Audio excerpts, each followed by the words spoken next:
The U.S. has pledged to help Japan any way it can. CBS News correspondent Whit Johnson is at the White House with that part of the story. Hey, Whit, good morning. Russ, good morning to you. Well, of course, those nuclear power plants are among the top concerns for the White House here.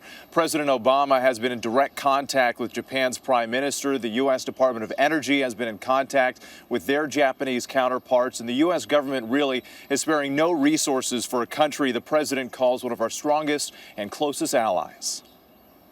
This is a potentially catastrophic disaster, and the images of destruction and flooding coming out of Japan are simply heartbreaking. President Obama declared a firm U.S. commitment to Japan's ongoing recovery.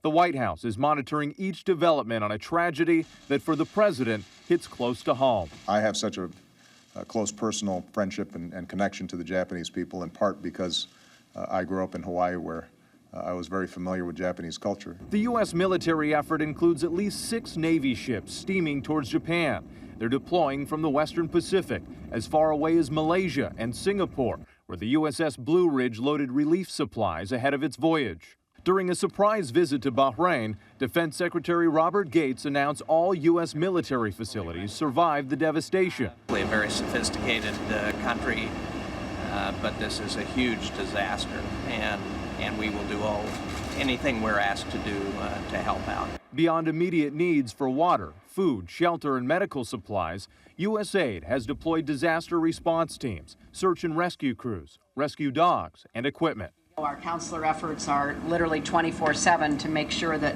we assist any and all U.S. citizens and are supporting the Japanese government. And the State Department reports no Americans in Japan were killed or injured. They did have to move the State Department's command center in Tokyo to a different location as a precaution. Russ. Whit Johnson at the White House. Thanks a lot.